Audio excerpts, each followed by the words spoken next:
시온 찬양대 그리고 항상 볼 귀한 찬양 감사합니다. 오늘은 주님이 무덤 권세를 깨뜨리고 부활하신 복된 주일입니다. 다시 사신 주님의 은혜와 축복이 이날을 기억하고 예배드리는 모든 성도들 위해 충만하시기를 축원합니다. 그런데 세상에는 죽었다가 다시 살아난 사람들의 얘기가 많이 전해지고 있습니다. 일반 세상에서도 그런 얘기들을 우리가 들을 수 있지만 성경 안에서만도 여러 차례입니다. 열왕기상서 17장에는 엘리야가 사르밧 과부의 죽은 아들을 살려주는 기사가 등장하죠. 예수님께서도 죽었던 나인성 과부의 아들을 다시 살아나게 하셨습니다. 그것만 아닙니다. 회당장 야이로의 딸도 그랬고 베다니의 나사로도 다시 살려주셨습니다. 바울도 병들어 죽은 요바의 다비다라는 여제자를 다시 살아나게 했고 죽은 유두고도 다시 살아나게 했습니다. 그러나 그 사람들에 대해서 부활했다 이렇게 말하지는 않습니다. 그 사람들은 하나님의 은혜로 다시 살아난 것뿐입니다. 오직 한 분 예수님에 대해서만 우리는 부활하셨다 그렇게 말하고 있습니다. 그러면 다시 살아난 그 사람들하고 부활하신 주님하고 차이가 무엇입니까? 물론 다른 이들은 그렇게 다시 살아났다가 다시 죽었지요. 그 죽은 것이 언제였는지 또 죽은 이유가 무엇이었는지 우리는 모릅니다. 분명한 것은 다시 살아났던 그들이 결국은 또 죽었다는 겁니다. 그러나 주님은 죽지 않고 승천하셨습니다. 무덤에서 일어나신 주님은 영원히 다시 죽지 않으셨습니다. 이것이 결정적인 차이가 될 수 있습니다. 그러나 사실 성경적인 그런 시야로 보면 그것보다 훨씬 더 근원적이고 중요한 차이가 있습니다. 그것은 주님의 부활 앞에는 십자가의 순환이 있었다는 사실입니다. 주님 말고 다른 사람들의 경우 죽었다가 다시 살아난 그 사람들의 죽음의 이유는 무엇입니까? 병이 들었기 때문입니다. 혹은 유두고 같은 사람은 3층 다락에서 설교를 듣다가 조는 바람에 떨어져서 추락사한 겁니다. 그들의 죽음은 자기들로서는 도리가 없는, 어쩔 도리가 없는 그런 죽음이었습니다. 그러나 주님의 십자가 죽음은 그런 죽음과 전혀 다른 죽음이었습니다. 십자가의 죽음이 왜 일어났습니까? 굽히지 않고 진리의 길을 가셨기 때문입니다. 피하려면 얼마든지 피할 수도 있는 죽음이었습니다. 유대교 지도자들과 부딪히지 않았으면 죽을 이유가 없었습니다. 적당히 몸을 사렸으면 얼마든지 피해갈 수 있는 그런 죽음이었습니다. 오히려 죽음이 뭡니까? 추앙도 받고 존경도 받으면서 편안한 삶을 살아가실 수 있었습니다. 그러나 주님은 죽음을 향한 그 길을 택하신 겁니다. 피하려고 하지 않으셨습니다. 오히려 어떻게 보면 죽음을 재촉하기까지 하셨습니다. 주님께서 그 길을 가셨던 이유가 있습니다. 그 길이야말로 진리의 기름을 하셨기 때문입니다. 하나님께서 인정하시는 길이요 하나님께서 원하시는 길이었기 때문입니다. 주님은 하나님께 전적으로 순종하는 삶을 사시려고 했습니다. 그러므로 사람들이 다 싫어해도, 그래서 그 길을 용납하지 않겠다고 그래도 그분은 그 길을 걸으실 수밖에 없었습니다. 사람의 뜻 따르지 않고 하나님의 뜻을 따르기를 원하셨기 때문입니다. 주님의 순환과 부활은 이 땅 위에서 벌어지는 영적 전쟁의 분수령을 이루는 전투입니다. 유대교 지도자들은 주님을 통해서 증거가 나타나는 하나님의 진리를 어떻게든 막아보려고 그랬습니다. 예수님을 죽여서 무덤에 가두어 버리면 그것으로 끝이 나겠거니 생각했습니다. 그래서 백성들 앞에 보란듯이 십자가를 높이 세웠습니다.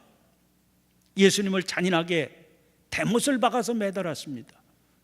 죽은 그분을 십자가에서 끌어내려서 무덤에 가두었습니다. 돌로 그 무덤을 막아서 인봉해 두었습니다. 그렇게 했으니 그것으로 모든 것이 이제는 끝이 났다 그렇게 생각했습니다. 그들은 이제야 발 뻗고 편히 잠들 수 있게 되었다 좋아했을 것입니다. 그러나 정말 자기들의 생각대로 그렇게 한 것으로 일이 끝장이 난 것이겠습니까? 그렇지 않습니다. 사흘이 흘렀습니다. 사흘은 모든 일을 기정사실이 되게 만드는 시간입니다.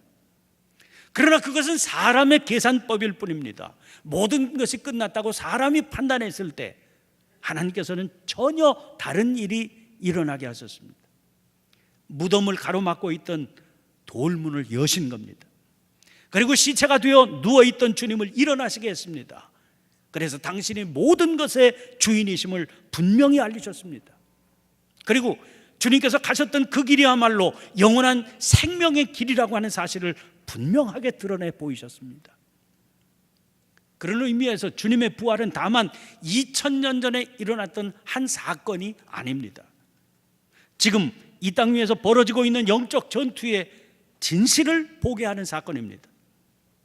찬송가 586장, 특별히 마지막 4절의 가사에 한번 귀를 기울여 보시기를 바랍니다. 악이 비록 성하여도 진리 더욱 강하다. 진리 따라 살아갈 때 어려움도 당하리. 우리가 가는 그 앞길에 어두운 장막 덮쳐도 하나님이 함께 계셔 항상 지켜주시리. 우리들의 삶의 현장에서는 여전히 치열한 영적인 전투가 벌어지고 있습니다. 그 치열함 때문에 때로는 두려움에 빠져 흔들리기도 쉽고 자칫하면 넘어질 수도 있습니다. 그런 경험을 누구보다도 생생하게 경험했던 사람이 바로 베드로 아닙니까? 그러기에 그는 그 누구보다도 이 영적인 전쟁의 치열함을 잘 알고 있었습니다. 그랬던 그의 권면에 귀를 기울여 보시기 바랍니다. 베드로전서 5장 8절 9절 말씀입니다. 근신하라, 깨어라. 너희 대적 마귀가 우는 사자같이 두루 다니며 삼킬 자를 찾나니 너희는 믿음을 굳건하게 하여 그를 대적하라. 이는 세상에 있는 너희 형제들도 동일한 고난을 당하는 줄을 알미라. 우는 사자같이 두루 다니며 삼킬 자를 찾는 대적 마귀 앞에서 흔들리지 않으려면, 또 넘어지지 않으려면 베드로는 권면합니다. 무엇보다 믿음을 굳건하게 해서 그를 대적해야 된다. 그렇게 권면하고 있는 겁니다.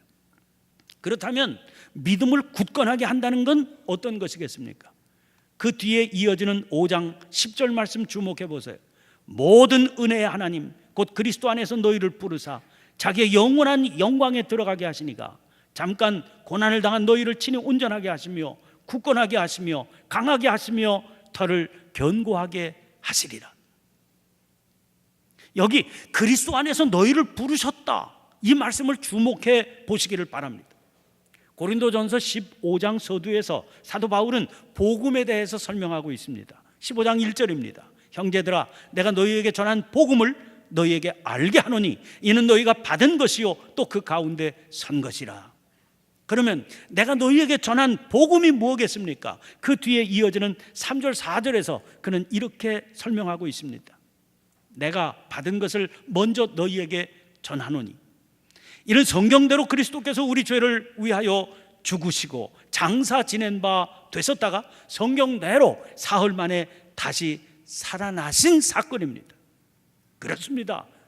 복음이 뭡니까? 성경대로 주님께서 십자가에 달려 돌아가셨다가 성경대로 사흘 만에 다시 살아나신 그 사건이 복음입니다.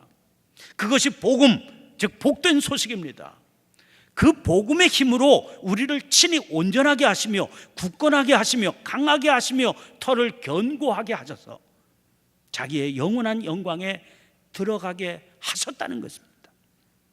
그러므로 우는 사자같이 삼킬 자를 찾아 두루 다니는 대적 마귀와의 치열한 영적 전쟁에서 두려움으로 인해 흔들리지 않고 넘어지지도 않고 승리하려면 십자가 고난을 짊어지신 주님께서 부활의 승리를 거두셨다는 이 복음 위에 견고히 서는 그 길 외에는 없습니다. 사실 그것만 확실히 붙들고 있으면 이 전투는 치열하기는 하지만 두려워할 필요가 전혀 없는 전투이기도 합니다. 왜냐하면 우리는 이 전쟁의 결말을 이미 알고 있기 때문입니다. 악이 비록 성하여도 진리 더욱 강하다. 진리 따라 살아갈 때 어려움도 당하리. 우리 가는 그 앞길에 어두운 장막 덮쳐도 하나님이 함께 계셔 항상 지켜주시리. 이미 2000년 전 주님의 부활을 통해서 다 이겨놓은 전쟁입니다. 겉으로 치열해 보이지만 승패는 이미 그때 끝난 상황이니 그 치열함 때문에 고민할 필요가 없지요. 어리석게 흔들릴 필요도 없습니다. 주님 가신 그 길을 우리는 힘차게 달려가기만 하면 될 줄 압니다. 요한복음 20장을 보니까 안식 후 첫날 저녁에 제자들이 유대인들을 두려워하여 문을 닫아 걸고 있었습니다. 그때 부활하신 주님께서 오셔서 제자들에게 말씀하셨지요. 너희에게 평강이 있을지어다. 그리고 손과 옆구리를 보여주셨습니다. 기뻐하는 제자들에게 주님은 거듭 같은 말씀을 주십니다. 너희에게 평강이 있을지어다. 그리고 이어서 이렇게 말씀하십니다. 아버지께서 나를 보내신 것 같이 나도 너희를 보내노라. 아버지께서 나를 보내신 것 같이. 주님께서 가셨던 그 길은 아버지 하나님께서 주님께 맡기신 사명의 길입니다. 그 사명 때문에 주님은 타협 없이 십자가를 향해 가셨던 것입니다. 그런데 부활하신 주님께서는 바로 그 길을 우리를 향해서도 걸으라 하십니다. 그렇게 그 길 걸으면 놀라운 일이 일어나게 되리라 말씀하십니다. 계속 이어지는 말씀 들어보세요. 이 말씀을 하시고 저희를 향하여 숨을 내쉬며 가라사대 성령을 받으라. 너희가 네 죄든지 사하면 사하여질 것이요 네 죄든지 그대로 두면 그대로 있으리라 하시니라. 하나님께서는 주님을 통해 어두운 세상에 구원의 빛을 주셨습니다. 이제 주님을 믿고 그 길을 뒤따르는 주님의 자녀들을 통해 하나님께서는 이 구원의 역사를 놀랍게 일으켜 나가시겠다고 하는 겁니다. 그래서 네 죄든지 사하면 사하여질 것이요 네 죄든지 그대로 두면 그대로 있으리라 말씀하십니다. 주님의 부활은 이 일에 대한 가장 확실한 보증이 됩니다. 그러므로 사랑하는 성도 여러분, 오늘 본문 말씀에 다시 주목해 보시기를 바랍니다. 오늘 본문 말씀이 실려있는 에스겔서 37장에는 놀라운 환상이 소개되고 있습니다. 하나님께서는 에스겔에게 골짜기에 가득 차 있는 마른 뼈들을 보여주면서 물으셨습니다. 인자야, 이 뼈들이 능히 살 수 있겠느냐? 그리고 에스겔에게 그 마른 뼈들을 향해서 이렇게 외치라고 말씀하십니다. 에스겔이 그대로 순종해서 외쳤지요. 내가 생기를 너희에게 들어가게 하리니 너희가 살아나리라. 이 말씀을 외치니까 뼈들이 서로 연결되었습니다. 그 뼈에 힘줄이 생기고 그 위에 가죽이 덮였습니다. 다시 하나님께서 에스겔에게 이렇게 대언하게 하셨습니다. 주 여호와께서 이같이 말씀하시기를 생기야 사방에서부터 와서 이 죽음을 당한 자에게 불어서 살아나게 하라 하셨다 하라. 그대로 순종하니까 마른 뼈들이 살아나 일어서는데 그렇게 큰 군대가 되었다는 겁니다. 이 환상이 있고 난 뒤에 주님께서 주신 말씀이 오늘 본문 말씀입니다. 하나님은 환상 속에 이 뼈들이 바로 이스라엘이라고 말씀하십니다. 그들은 한탄하고 있습니다. 우리의 뼈들이 말랐고 우리의 소망이 없어졌으니 우리는 다 멸절되었다. 그러나 한탄하는 그들을 향하여 하나님은 분명히 외치라 하십니다. 12절 13절 말씀 보십시오. 내 백성들아, 내가 너희 무덤을 열고 너희로 거기에서 나오게 하고 이스라엘 땅으로 들어가게 하리라. 내 백성들아, 내가 너희 무덤을 열고 너희로 거기에서 나오게 한즉 너희는 내가 여호와인 줄을 알리라. 우리는 에스겔이 보았던 환상과 들었던 예언의 말씀이 오늘 주님의 부활로 역사에 분명히 이루어지는 것을 목도하고 있습니다. 사람들은 절망에 빠져 한탄하고 있었습니다. 우리의 뼈들이 말랐고 우리의 소망이 없어졌으니 우리는 다 멸절되었다. 소망을 잃어버리니 그 결과 그들은 의의 길을 버리고 살아가고 있게 되었습니다. 진리를 따라 살기를 거부하고 있었습니다. 역사는 캄캄한 어둠이었습니다. 그런데 그때 주님께서 이 땅에 오셨습니다. 홀로 빛이 되어서 캄캄한 어둠 속을 뚫고 그 길을 가셨습니다. 불의한 세상은 그 빛을 무덤 속에 가두어 버렸습니다. 그러나 그때 하나님께서는 당신의 놀라운 역사를 일으켜 주셨습니다. 빛을 가둔 이 무덤을 깨뜨리신 것입니다. 이 일을 통해서 하나님께서는 분명히 선언하고 계십니다. 내 백성들아, 내가 너희 무덤을 열고 너희로 거기에서 나오게 하고 이스라엘 땅으로 들어가게 하리라. 내 백성들아, 내가 너희 무덤을 열고 너희로 거기에서 나오게 한즉 너희는 내가 여호와인 줄을 알리라. 사랑하는 성도 여러분, 하나님은 무덤을 여시는 분이십니다. 무덤을 열고 거기 갇힌 자들을 나오게 하는 분이십니다. 주님의 부활로 이 놀라운 사실이 분명히 밝혀지지 않았습니까? 하나님께서는 이 부활의 사실 앞에 오늘 우리를 서게 하십니다. 그리고 선언하십니다. 생명의 길을 가는 너희여, 무서워하지 말라. 진리의 길을 걷고자 하는 너희여, 두려워하지 말라. 주님의 길을 뒤따라 십자가의 길을 걷고자 하는 너희여, 너희에게 평강이 있을지어다. 사단은 자꾸만 우리에게 무덤의 권세를 보여줍니다. 그것은 우리가 끌려 들어갈 수밖에 없는 죄의 무덤입니다. 정욕의 무참이 무너져 비참한 모습으로 파묻히게 되는 연약함의 무덤을 보여줍니다. 무기력의 무덤을 보여주고 불안의 무덤을 보여줍니다. 그러나 잊지 마시기 바랍니다. 하나님은 무덤을 여시는 분이십니다. 부활하신 주님께서 열려진 빈 무덤 앞에서 그 놀라운 사실을 우리 앞에 선언하고 계십니다. 그리고 말씀하십니다. 무서워 말라, 두려워 말라, 너희에게 평강이 있을지어다. 그러므로 남들이 가지 않는 좁고 협착한 길이라 할지라도 흔들리지 않는 믿음으로 말씀에 순종하시기를 축원합니다. 심지어 그 길 끝에서 무덤이 입 벌리고 우리를 기다린다 할지라도 무서워하지 마세요. 두려워하지 마세요. 주님이 주시는 평안을 누리며 꿋꿋하게 십자가의 길을 걸어가시기를 바랍니다. 하나님은 무덤을 여십니다. 그리고 우리에게 영광의 면류관을 씌워 주십니다. 기도하겠습니다. 생명의 주인이신 하나님, 부활의 영광을 통하여 주님을 만나게 하신 그 은혜 감사드립니다. 저희들이 입술로만 그 은혜를 고백하지 않도록 도와주시옵소서. 생각으로만 그 은혜 깨닫지 않도록 역사하여 주시옵소서. 마음으로 믿고 의지적인 결단으로 이 은혜 붙들게 해 주시옵소서. 그래서 주님 가신 의의 길, 그 생명의 길을 저희도 걷게 해 주시옵소서. 무덤 속으로 들어가게 된다 할지라도 그 무덤까지도 여시며 영광의 면류관 씌워주시는 그 역사를 체험하며 살아가게 해 주시옵소서. 부활의 감격을 통하여 믿음의 새 힘을 공급해 주시는 예수님 이름으로 기도하옵나이다. 아멘. 아멘.